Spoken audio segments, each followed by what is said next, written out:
You're listening to 17 Carat K-Pop. For more about this show, as well as my other podcast, How to Stan, visit 17caratkpop.weebly.com. There you'll find episode guides, as well as additional reading, more exclusive content, tons of great stuff.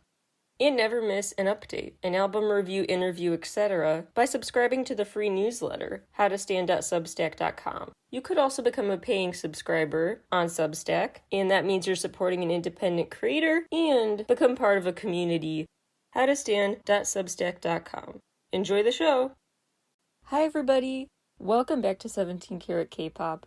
I am super excited today to talk about ENHYPEN's new album, Manifesto Day 1.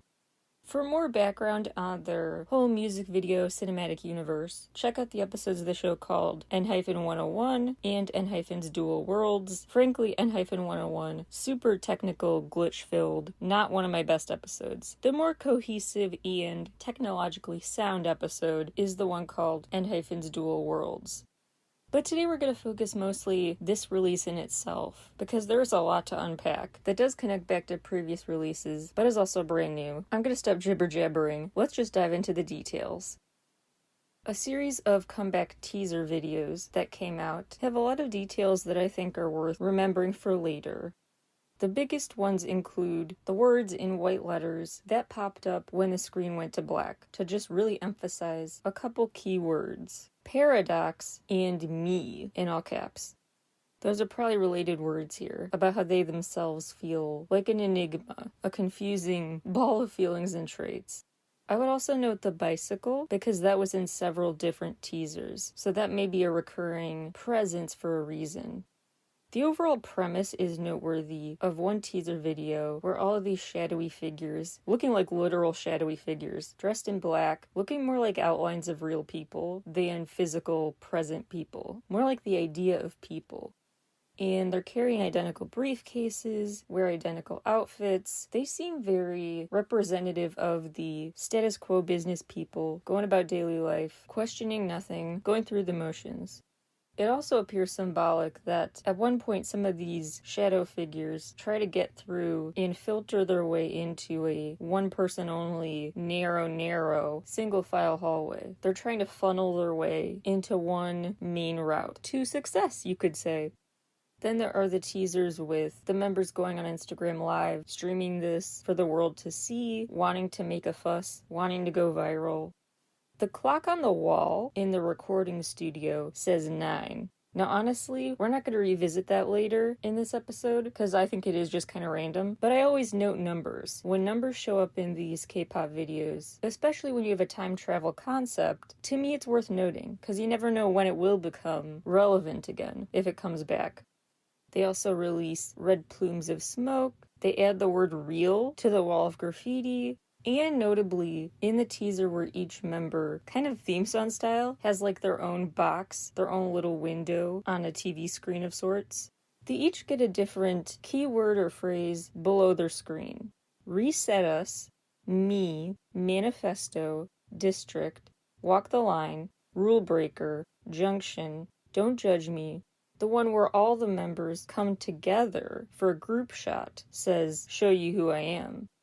So no matter what their individual scenarios, at the end of the day, that is a shared mission to show the world who they really are. The Walk the Line monologue is really worth sitting with, so I'm just going to read it to you, then we're going to dissect it. Here we go. Quote, a line, a borderline that transverses the world and beyond, like dividing a white sheet of paper. To me, this line was a nightmare. I kept running and running towards an unknown destination, beyond the border to cross the line, but it eventually caught up with me, bound me, knocked me down, and forced me to walk along it like running in a wheel. But just like David's stone that soared through the sky with centrifugal force, just like an accelerating rocket that breaks away from centripetal force and zooms out of orbit, I have now become aware, after running and running some more, and I declare that I, who was hunted so far, have now become the hunter. I, who walked along the line, am now drawing the line. I will now draw a new world line, and within that world, we will connect all of us. Draw the line. Today is the first day. Begin my new day. Don't walk the line. Today is the first day. Begin my new day. Erase the lines that cage me. Throw away the rules. Draw a new line. My own path. We draw the new line. Light, cold air, clear blue skies. I lift my eyes up to see the sun rising. Okay, couple of details there we have to dissect. First of all, centrifugal force is not real. Centrifugal force is kind of an expression. It's referring to something, it's not like a physical force, a frame of reference, a way to describe something's movement in relation to something else. Instead of describing a thing, it's describing what a thing would be relative to other things. Hopefully it makes more sense if you understand centripetal force, which is physical, like gravity or friction, an actually quantifiable, scientifically understood phenomena that is required to move circularly. So centripetal force required for circular motion. Centrifugal force is what causes something to just move away from the center of something else. A force of its own versus a term for what pushes something away from the center of something else. In their monologue, they talk about a stone soaring with centrifugal force, which is the unreal one. And they apply the term centripetal force to a rocket, which is interesting because you'd expect it to be the reverse. A stone in your hand is compared to the unreal force, and the rocket ship that could help you explore new worlds is linked to the grounded physical force-related term. This rocket is described as just going in circles, so your dreams are beyond even that. A totally new defining of cool adventures, basically. As for the reference to David's stone, we're going to talk so much about that later in the episode, trust me. But this reference to the story of David and Goliath is notable because they're considered to have been 5 stones of David. Basically physical symbols of the 5 traits and things he needed to defeat Goliath. Faith, obedience, service, prayer, and the 5th, the gift of the Holy Ghost. Again, more on that meaning later, but they are continuing their topic of questioning norms, expressing their individuality, redefining success, making their own rules, and realizing the self-imposed limitations on their dreams and behaviors. They thought before they already were rejecting the status quo, creating new paradigms. They haven't done anything yet, comparatively, because now they express resentment towards this line they have been sticking by, like they haven't been crossing it overtly enough. They haven't challenged themselves far enough away from the existing go-to norms and assumptions. They are challenging themselves to think bigger and more creatively, just like David had to defeat a skilled combatant, 9-foot-tall monster that was Goliath. There are 2 interesting paradoxes, the paradox word use intended, to this release. One is that it is sonically a diversion for them, and thematically, lyrically, about the same stuff it's always been. That mix of old and new, I think, is key to their appeal, and shows how expansive their worldview will continue to be, even though it remains centered around the same core themes. Second paradox, the lines are gone in their song titles. No more hyphenated title tracks. But they're still talking about this line and crossing it. That's the paradox. They keep talking about what are we going to do to combat, to question, to step over, to break, to redo this line. And by saying that, they're ironically reinforcing the line's existence and presence in their life. They continue to do something they've done a lot in the past, which is mix tenses, past, present, and future tense, in their sentences. Their lyrics continue to do that, so calling the new title track Future Perfect, aka Pass the Mic, is so perfect. And they say in the song, walk the line, I hate that line, I realized, past tense. They also reference drawing your future. 2 favorite lyrics from this. One is, quote, I want to stand on my own feet, everything else is meaningless. Bring up my real voice and draw our future, unquote. And 2, quote, you help stoke my myth. What did you say? To that my answer is always real, unquote. That's really interesting, that the person they're talking to stoked the myth. They enhanced this preconception about you. And then they're like, what did you accuse me of? And there's another paradox where they have to say it's real talk. That's what you did. You added to a myth. The song's power also comes from the delivery.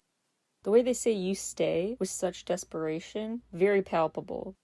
Paradox Invasion continues the paradox concept because they keep repeating no paradox and like paradox.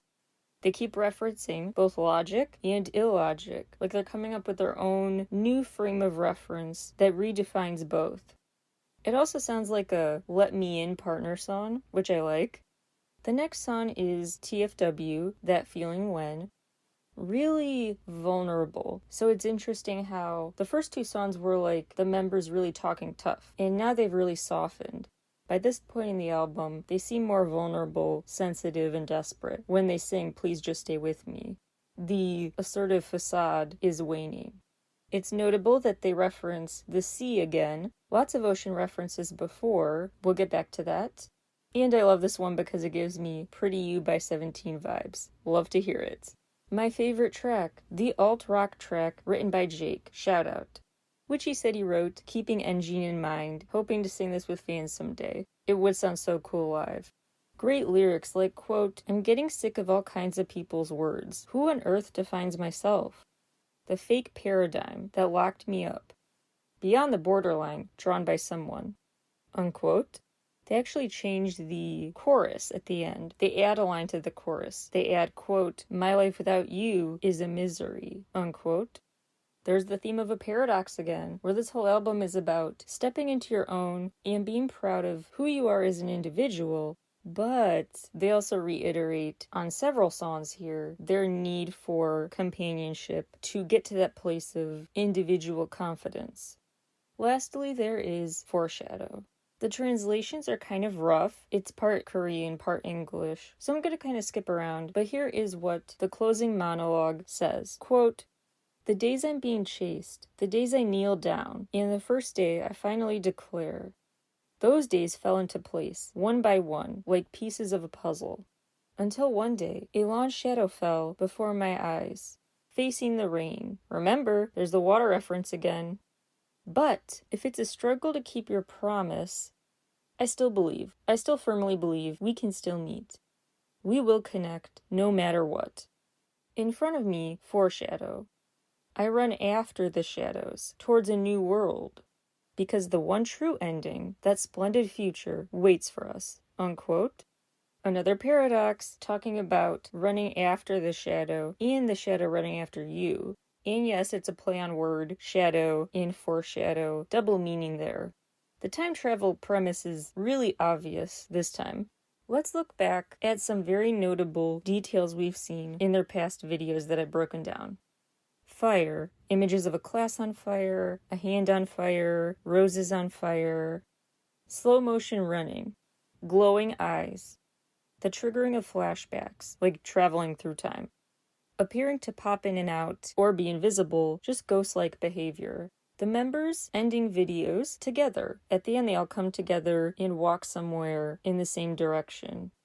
Sunlight bursting in the room, cracking the glass, or otherwise blinding them. Smoke following them.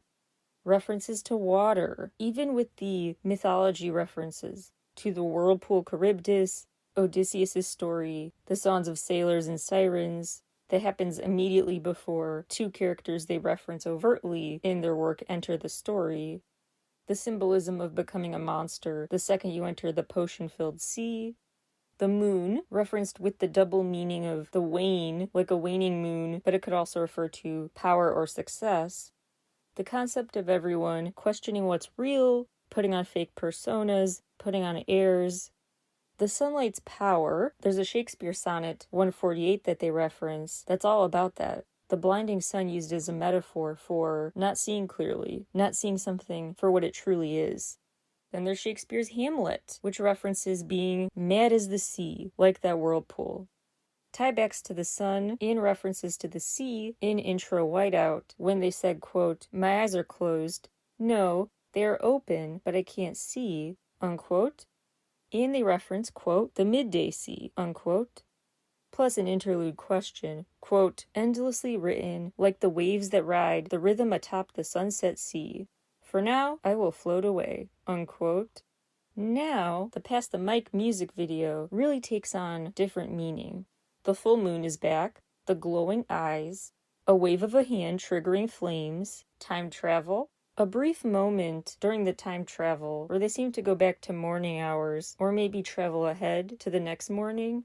But either way, it goes from nighttime to just a day in school, with the bright, blinding sun coming through the windows.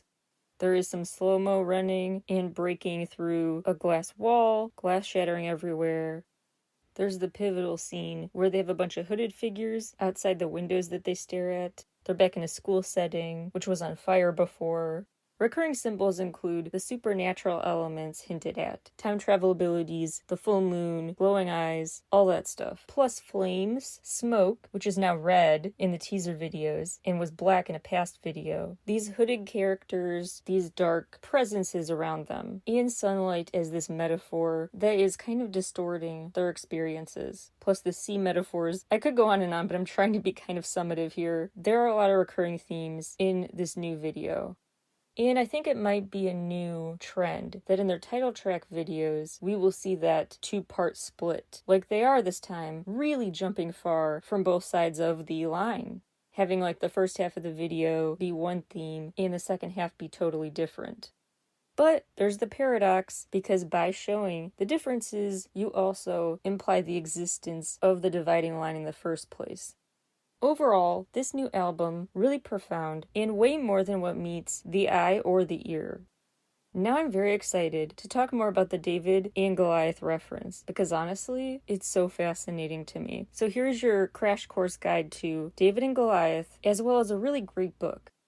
I don't believe in all of his views and analyses. I disagree with some parts, but I really do agree with the central tenets of the book, and I think they help explain ENHYPEN's story really well. So while we talk about the biblical, Old Testament David and Goliath story, we're also going to talk about the book called David and Goliath by Malcolm Gladwell from 2013.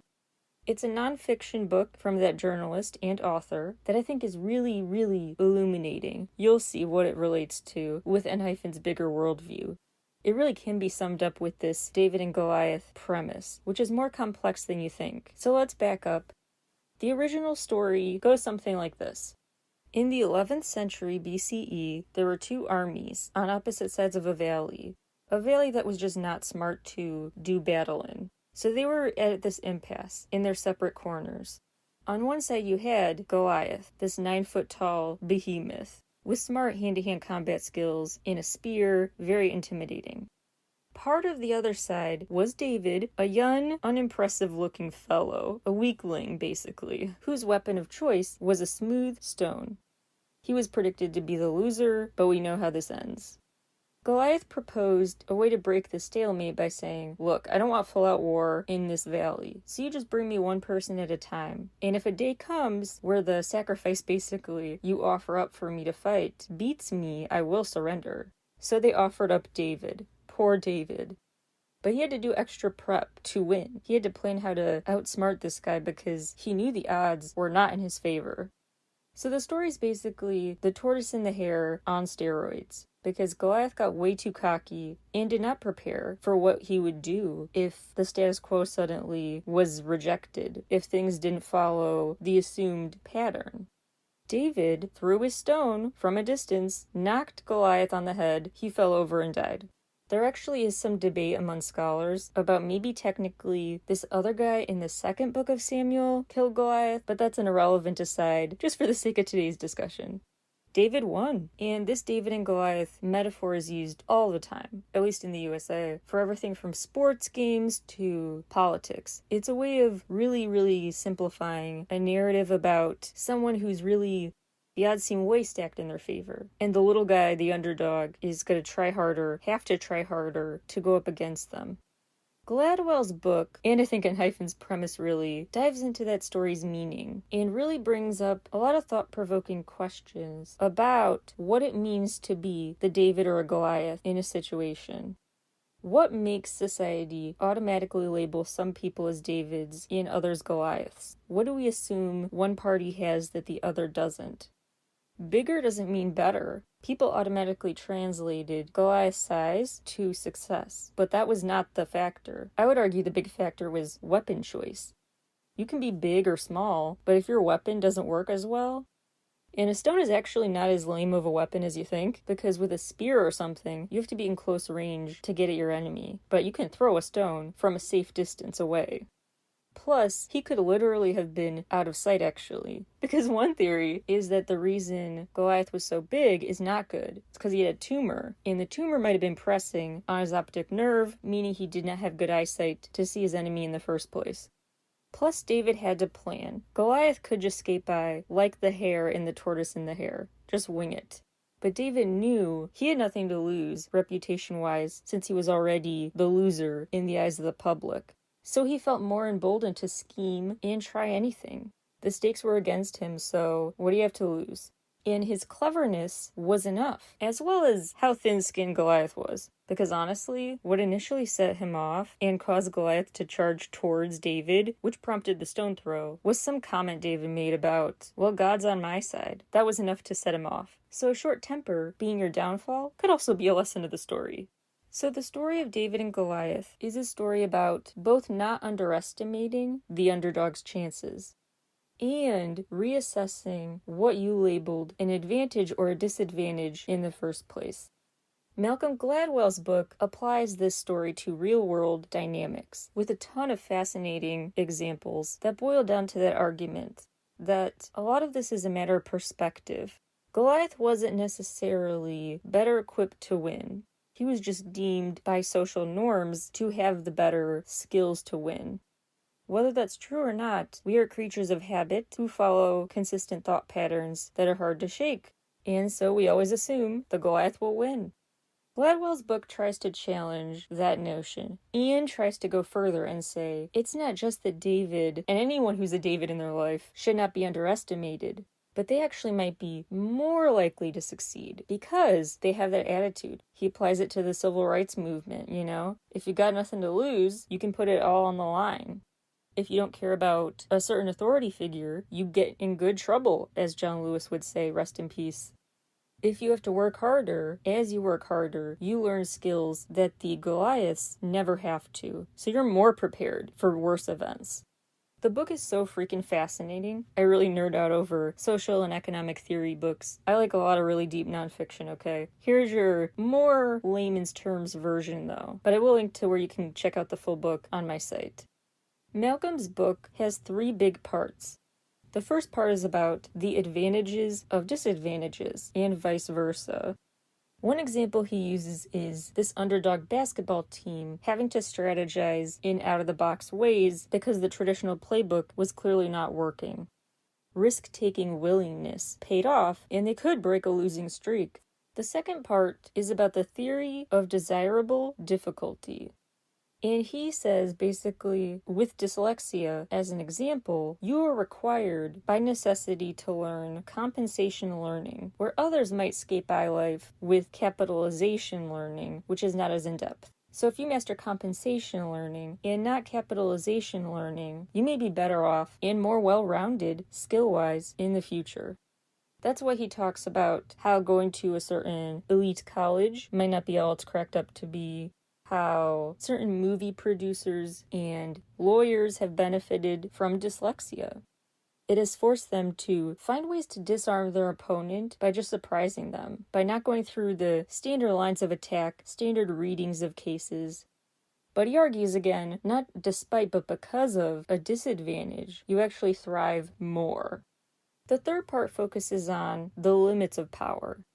And he looks at this study economists did, finding that the ultimate way to get people to shut up and obey authority is to make the costs of protesting higher than the benefits. Seems straightforward, right?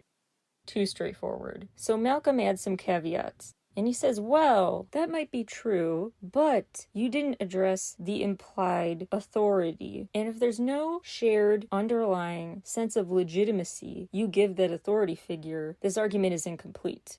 You have to address at the base level if they trust and treat you like you're in a position of authority. And if they don't, you'll be unsuccessful at defining the whole cost-benefit analysis to them, because they just ignore you.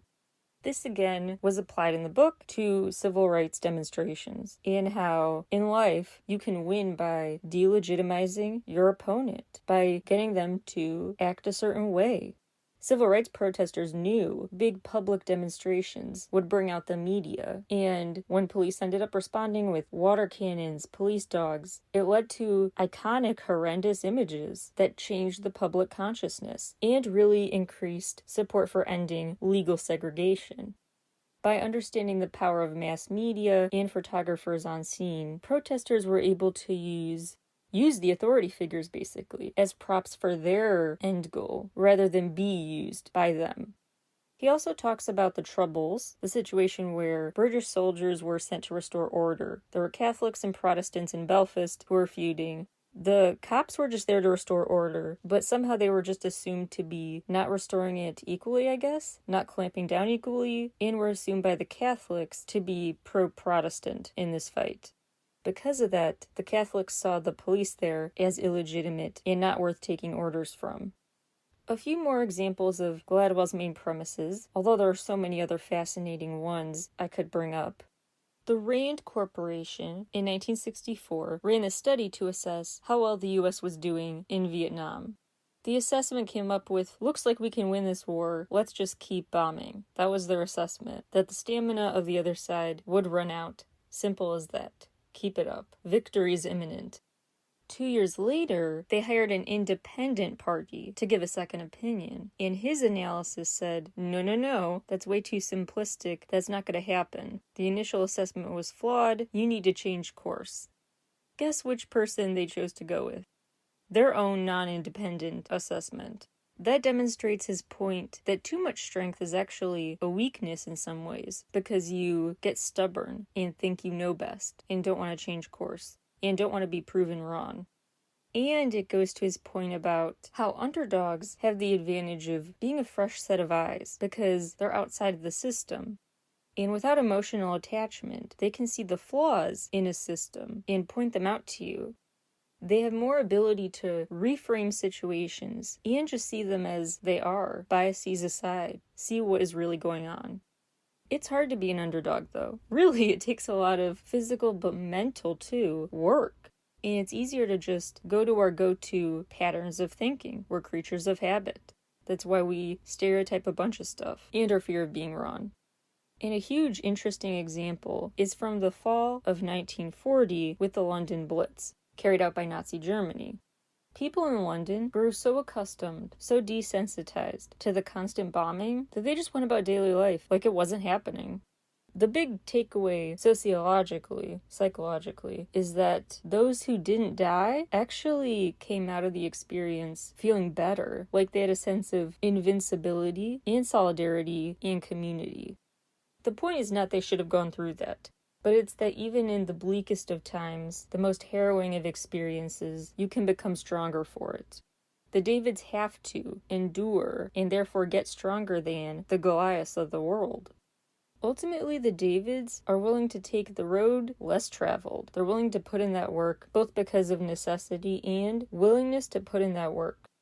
Another main point he brings up is just how oversimplified the story can get. Because think about it, David and Goliath are not clear-cut. Who's winning in battle changes by the second. The dynamic is constantly in flux, which is another way he encourages people to change their thinking out of that paradox, out of that way of trying to simplify and understand a complex issue. Gladwell gives some interesting examples of too much of a good thing, like too much strength, too much whatever it is, too much ego, with class sizes. A very interesting connection. He also talks about the inverted U curve. I nerd out over that fascinating stuff, but I understand my listeners may not, so I'll skip it. But the point is that things that seem inversely related stop at some point being inversely related.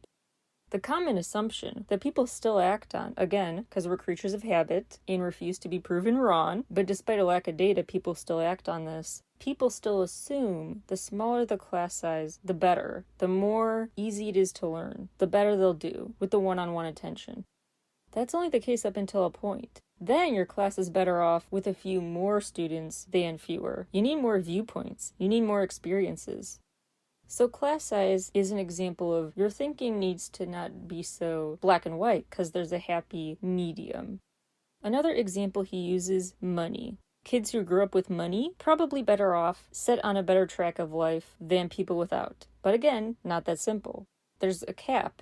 Uber wealthy kids, well, that brings its own set of issues in your childhood, of preparing you for the world. So, another example of how the picture of who's David and who's Goliath, and how you become that, not so clear-cut. One way he also gets at this too much of something is counterintuitive argument is with excessive uses of force, as well as the 3 strikes law. California used to have a very strict 3 strikes law. So if it was your 3rd crime, no matter how trivial it was, you got a certain penalty, no lower, which was 25 years. So if your crime was something super petty, but it was your 3rd crime, 3 strikes you're out, in the slammer, 25 years. At first it had overwhelming support, and people thought it was working because across this decade, the murder rate steeply dropped in California. Gladwell, though, reminds us things are not so simple, because the murder rate dropped everywhere in the country, not just where the 3 strikes law was in place. So just because there's a correlation does not mean there's a causation. This law led to less murder. He also found that, if anything, it was counterintuitive. It was costing taxpayers more to have these people locked up, when at that age they were already aging out of crime, less likely to reoffend. So he pointed out how the 3 strikes law looked like it was doing something, but was actually doing something else. The public opinion really did sway against it, allowing it to be massively weakened in 2012. The final straw seemed to be when a guy stole a pizza and was sentenced to 25 years. Going along with that thought of too much force does more harm than good, there is such a thing as a maximum amount this can be beneficial, is that premise again of authority or lack thereof. And the book describes how this village in France refused to follow orders to help Nazis arrest and deport Jews. That became a safe space for Jews. Apparently, the story goes, they were so defiant that they handed over a note saying, quote, "We have Jews, you're not getting them," unquote. And they were fine. The Nazis didn't think it was worth the effort to invade that area because they knew those village people had the upper hand there. They knew the terrain. They knew what resources were there if the battle got super prolonged. So they thought, why bother, and moved on. The pastor who led this group refused to acknowledge as legitimate the Nazis and their orders, so they were viewed as meritless to him. He was willing to not only risk his reputation authority-wise, but among his clergy and townspeople. He put his rep on the line for what he believed in.